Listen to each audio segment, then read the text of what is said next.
time's sake, we're going to have to shift a little bit. I've dealt with this. Joseph was a prosperous man. He was there in the house of Potiphar.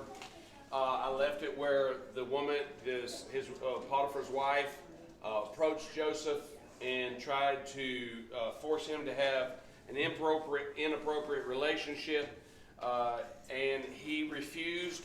She lied on him. She set him up, and because of that, there's another injustice.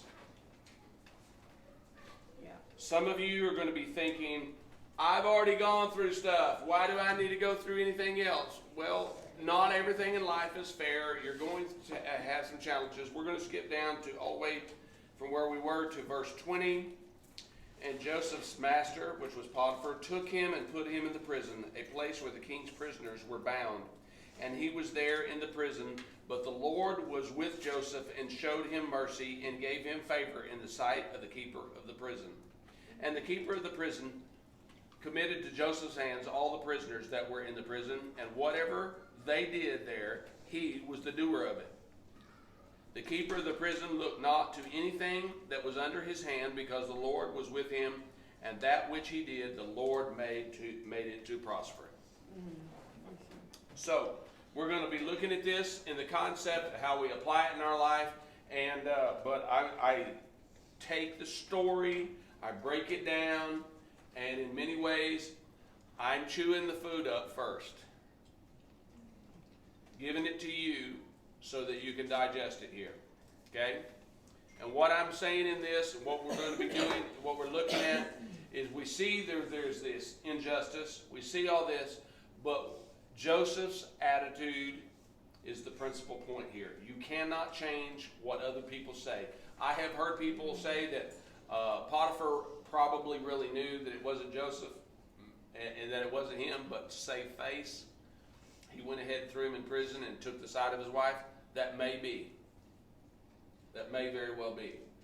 But what we do know for sure is that Joseph was lied to. He was thrown in prison, but it didn't take very much time for the keeper of the prison to realize, wait a second, Joseph is intelligent. He may be in here, but he's useful to me. One of the things that you need to adopt in your life is make yourself useful. Make yourself invaluable on your job. That way you won't be fired. If they're looking and you're the first order of the people that get cut, you did not make yourself invaluable. If you make it in the second cut, then you probably still didn't make yourself valuable enough. You have to learn to work and make yourself valuable in life, in that no matter what the situation is, no matter how you were wrong, no matter what someone else has done, you are working as unto God. And in this situation, Joseph came through the ranks really fast. Now, he had already mastered the language, so it's not like when he first went to Potiphar's house and he had to learn to speak Egyptian. He already knows the language, and he's already learned how the Egyptian households do. He's learned while he's there how the Egyptians eat in Potiphar's house. He's learned how they dress. He learns how they administrate their home. These are important things that are going to be valuable to him in the future. While he is in prison, he is learning some of the, now he's helped his master in some areas like in the field, so we're just going to say small business ventures, what we're going to apply that to. Now, I'm not saying that that's what it was in the real, but I'm trying to make it where it's applicable to our lives. So he understood some small business ventures, but when he went into the prison system, he's having to learn new systems, new administration, and a grand scale, because this is no longer just a few people in the house. This is hundreds, if not thousands, of men thrown in prison, all the guards, everything like that. How is it operating? How is the system of government ran? This is no longer a system of the house. This is now a system of the government. So now he's learning how the Egyptians operate in a governmental level. He's learning how, Potiphar was captain of the guard, which I said is yesterday was sort of like what we think as head of the Secret Service. Okay, maybe a general in the army or something like that. So we can see that. But now he's in a system, It has some structure that's similar, like with military, because you have, we can apply it that way. You know, I have 2 people in my church that work for the jail systems. One is Oklahoma County and the other one's Cleveland County. One of them is an officer and one of them works in the administration. And they have different responsibilities, they have different gift sets, and they have different rankings. And the one that's in Cleveland had been at Oklahoma County, and then they got an opening and they went to another system. So I'm going to relate it in the sense you're working in one house in one system, and now you're being shifted over. You're going to have to learn new skill sets, and develop your gifts. You're going to have to learn to be flexible in your life. You're going to have to learn that when you're put into a situation that may not be comfortable, how am I going to make the best out of this? How am I going to, instead of whining and complaining, God, why did you put me here? What am I doing here? How can I better serve? How can I learn the systems here? And so here's Joseph, and he has to learn some new systems. Why? Well, if you read the story, you'll end up understanding it, and we can all sit there and go, oh, well, yeah, that's because he was going to. And we often do that when we're reading the Bible. But we don't take into account the person who's walking through this and see ourselves in that, because when we see ourselves in that, we will come up with, wow, when that happened, how did I respond compared to how they responded? Did I act with the same integrity like Joseph did? Did I act in the same manner? Or did I get pushed over there and I just whined and cried and said, God, this is so unfair, please get me out? One of the other things that you don't see in any of this story, obviously we know without a doubt Joseph wanted to go home to his family. I mean, that's a duh. Okay? But we don't see him going, God, why did you allow me to get here? Oh, God, please get me out of this situation. If you focus on it that way, you're going to be stuck in the situation a lot longer.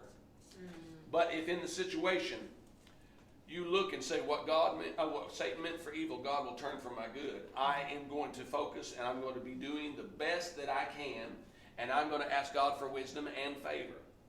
We need to pray a lot more for wisdom and favor in our life. We need to pray and declare the Word of God and what wisdom is and what we're to do. We've got to pray for wisdom, knowledge, understanding, and discernment a lot more. And so as Joseph has been here, now he's put in the prison, and the keeper of the prison has recognized the anointing on Joseph's lives. He's realizing the capability, and he says, you know what I can do? Now, what we don't get is how long of distance of time it is. He gets in there, I don't think the next day. It probably wasn't the next week, but the keeper of the prison was paying attention, and he saw that Joseph was intelligent and capable and was working on administration. How could he be working on administration when he's in lockup? How is it that this jailer could see that Joseph was a prosperous man? It's one thing about Potiphar, when he's bringing him into the house, or when he's out there on the slave block, you can see, well, he's not just ignorant. He seems to be healthy. He's got all his teeth. He's got his eyes look a good color. All that kind of stuff. He's got some muscular tone to him, so I can have him as a worker and all this kind of stuff. And in his eyes, he doesn't look like, he's like. Yeah. I know that was a little bit crude, but there's a difference when you're talking to somebody and you're going like knock, knock, knock, and you don't think everybody's home. So it's one thing for Potiphar to do that, and you can see some of those things, which will help. But when somebody gets cast in prison, you have prejudice. You're going to be thinking, from a standpoint of the jailer's view. I've heard all this. I'm innocent. Think of how they would have viewed this, and it helps us get the picture so that we can better apply this to our lives. So the jailer said, I didn't do anything. Yeah, I've heard that. Get in here. So we don't know that Joseph was trying to defend himself. All we know is Joseph is in there. He's in there doing whatever it was. This is me, again, this is not scripture, but Joseph had to have done something that impressed the lower jailer, the one that was like the guard that was on duty, that the guard on duty said to the man that was in charge, that new guy, I saw him and he did this. I don't know what it was, but I'm just going to say, again, this is me trying to help us understand. There had to be something, and because I know he's gifted with administration and he's gifted with details, I'm just figuring he probably went in and started organizing some stuff. I'm not talking about organizing the riot or organizing the gang or anything. I'm talking about he just started putting stuff in order. And he probably started helping other prisoners. And the guard's going like, get a load of the new guy. Who does he think he is? But, that's pretty good. And let's face it, no slander meant, but sometimes, especially when you're getting into what we would think is somewhat primitive cultures, the guards may not be the most intelligent fellow anyhow. Mm-hmm. I knew I'd get a rise out of some. Let's face it, there's sometimes that's the case. Okay? In reality. And you're there, and they're not the sharpest tack. They're not the brightest bulb. And so they're there, and they're going, hey, how did you think about doing something like that? How did you know how to do that? And Joseph's going like, I just do it. And so he's helping other people, and they're seeing, and they're passing the message on.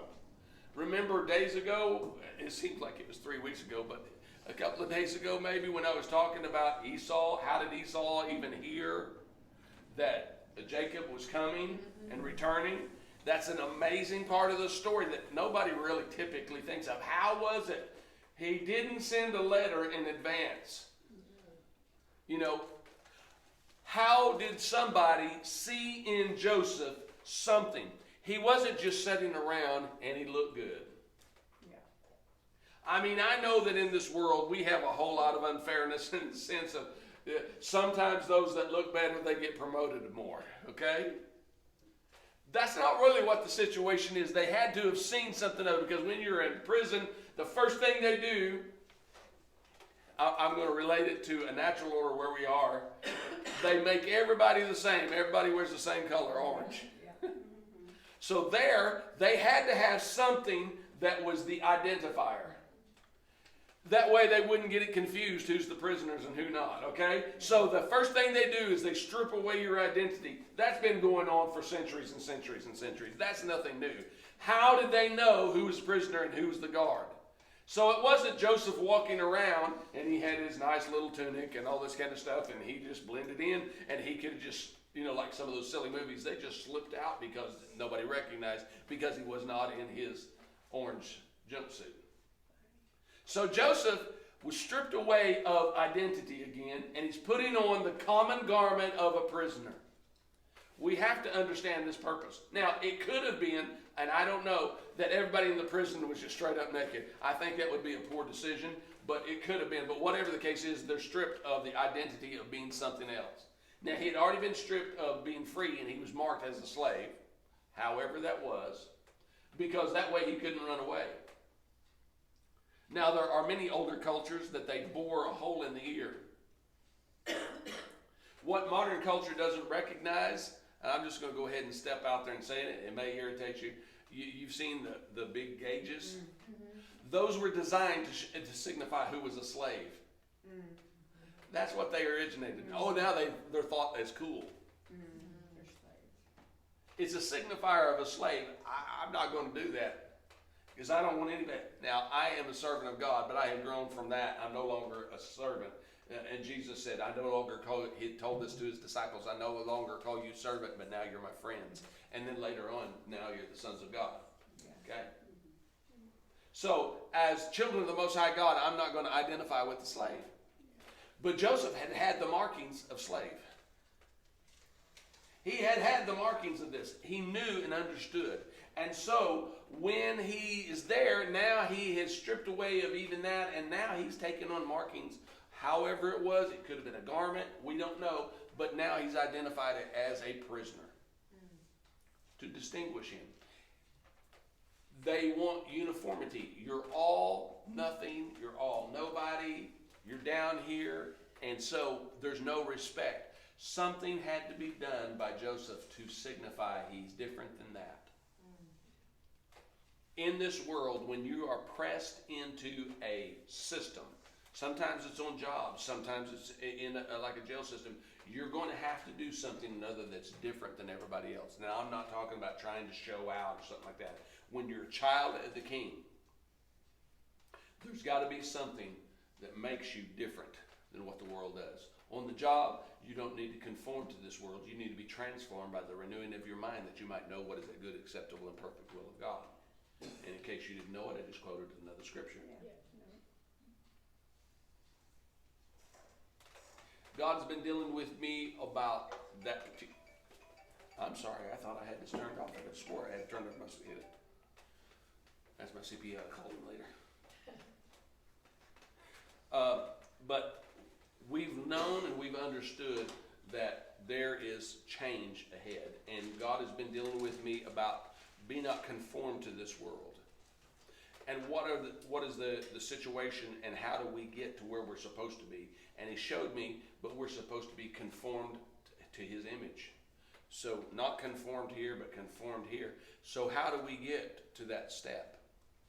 What do we do in the process? Well, when we're conformed to the world, we need to first be informed.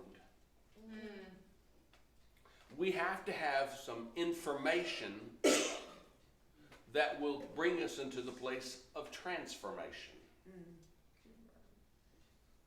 So we've gone from conformed to informed, and with that information we get transformation, and with that transformation we're going to move into being conformed to his likeness and his image when we're transformed.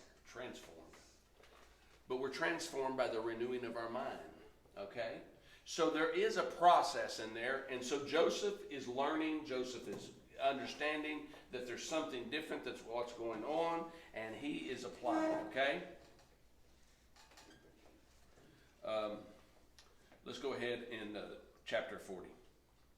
And it came to pass after these things that the butler of the king of Egypt and his baker had offended the Lord, the king of Egypt, Pharaoh. And Pharaoh was wroth or angry against two of his officers, against the chief of the butlers and against the chief of the bakers. Now, butler and baker depict certain images in us. And we think one way, but they said these are officers of his court. So we need to understand a little bit more, and so I'm going to help. Now, I'm trying to give it as an example. This is not an exact translation. This is a translation that will help us to identify what these guys were, okay? Baker is one that is not really a baker like working at the bakery like you do. This is somebody who he's in charge of making sure all the food is brought in and everything is prepared. The one that's known as the chief butler, he's the one that's making sure everything out in the fields, all this kind of stuff. He's more like the head of state. He is like the CEO of a company under the king, Pharaoh. And his job, you've heard of the cupbearer, that would drink the wine before the king to make sure it was all right. His job was to make sure that everything, all the food that came in was right. Everything had to be done. And what we call the baker here in the story was what we would know as like the head chef, and he's working sure and making sure everything is in right order. So this is why both of them were thrown in prison, because otherwise it doesn't quite make sense in the story, because they're in there and Pharaoh's trying to find out where something went wrong. Now, we don't know if somebody tried to poison and kill Pharaoh. We don't know if something just wasn't cooked right, or the meat had gone bad. Maybe there was salmonella. There could have been a lot of things, but something in the process was wrong. And before he could figure out and have it investigated what happened, he put both of them in prison so he could investigate. That was the process. Don't think like in our modern times, you have to be convicted first before you go to prison, because in that time that wasn't the deal. You were guilty until proven innocent, instead of what we have, innocent until proven guilty. They were both thrown in prison, and they were there, and they were trying to figure out, it wasn't my fault, and so they're going through this stuff, and they're in there. And in the meantime, while they're going through this, Joseph has now become the administrator of the whole prison, just like he was at Potiphar's house. He's running everything in the prison, and he comes to them, and he sees two prisoners that are upset and stressed. Here's something I want you to get. When you're working on your job, or you're working in the church, and you get promoted, and now you're overseeing others, don't forget where you came from, and don't start looking down on others, and don't start expecting others. Now get up and you got to just act right. Yeah. You're going to have to look at the needs of others. And here's Joseph. Now he's no longer just a prisoner. He is under the head of the prison, and he's running the whole prison. Not like we have today, where there can be a shot caller that is in the prison, and he's running the whole prison under the sense of he's a crook. Yeah. And running drugs and all. I don't mean that type of running the prison. I mean he is now been appointed by the warden, so to speak, to oversee and make sure all the guards and everybody. I mean, this is an amazing deal when you realize it. He's over the guards that are there to watch after him. Now that's a lot of freedom. That's a lot of authority and power. I mean, that's amazing. And yeah, he could have abused his authority. He could have done a lot of things.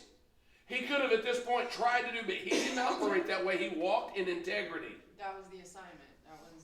Well, he didn't know that his assignment was that. He was just, he was there, and that's what his hand found to do. And he walked in everything that he did. I mean, see, it would be really great if we knew, oh, God said for me to do this. But most of the time, we don't know that God said, and God wants me there in the prison system. I don't know that God necessarily wanted him in the prison system, but God needed him trained. Yep. God needed him trained on how the houses operate, and God needed him trained on how the government operated. And this just happened to be a tool that could be used. God didn't want him lied on, but yet he's using it as a tool to train Joseph. And so Joseph is here. And he comes in and he sees these two prisoners. And these two prisoners, again, we're going to say the chef, for ease of purposes, we're going to say the chef and the head administrator over the government. You have somebody that's taking the drink right before the king. He's the last stand of defense. So he's watching, and he's ahead of government. He's under Pharaoh as administration because he's the last line of defense. So you would say he's second in command over the whole country. Wow. So when you get that concept, now that puts it into a different order, okay? So when we're reading the story, you've got the head chef, and you've got this guy who is the prime minister. Let's say it like that, okay? He's the prime minister, and here's the chef. And they're arguing on who was supposed to do what. Now they're in prison. Joseph walks in there. They're both guilty until proven innocent. Nothing's been done. And it may be a year, maybe 2 years, whatever. They're in there. And he comes in and they've had a dream. Now you remember Joseph had dreams when he was young. Yeah. I'm going to put it this way. There are times in your life you may have forgotten about your dreams. Yes. And you let some things slide because you're going, I guess my dreams are lost now, because how can I be a leader when I'm in here? All my brothers are supposed to bow down to me. How can they? They're not even here. I'm not there. I should have been there so I could fulfill my call and my destiny. If I was just there, maybe God can use me, but he can't because I'm here. You're going to have to cast down every vain imagination that exalts itself against the knowledge of God. You're going to have to bring those thoughts into captivity and say, that is not what determines. The negative thing that the world throws at you cannot stop the plan and the vision of God. No matter what all is thrown, No matter what all has been done to you, no matter if you've been lied on, no matter if you've been cheated, no matter if people have wronged you, that can never stop the vision and the plan of God. The only thing that can stop the vision and the plan of God is you quitting. You giving up. And there is some parts that we may, because we're human beings, slip a little bit. I don't know that Joseph gave up on his dreams, but I could just imagine in this situation, it would probably be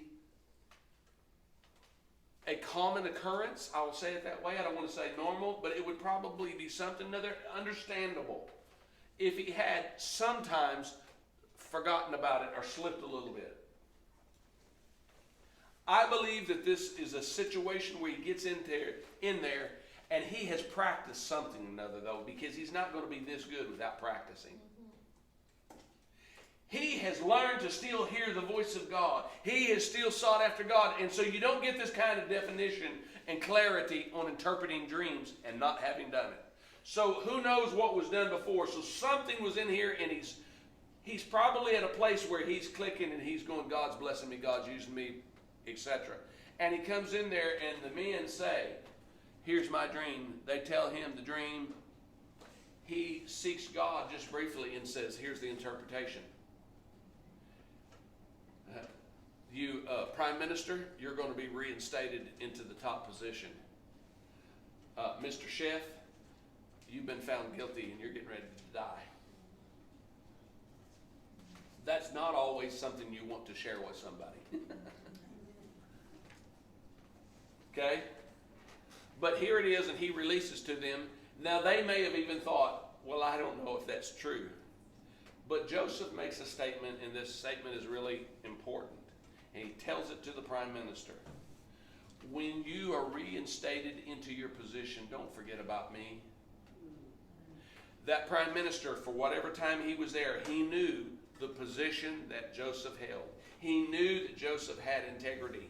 And he knew that he was a gifted man. He was a prosperous man. He knew this because he watched Joseph. And you don't become a prime minister without being very intelligent yourself, being trained. And you know how to evaluate people, what their giftings and capabilities are. And this prime minister had to say, this guy is good. I mean, he's very excellent in everything he does. So he had to recognize this.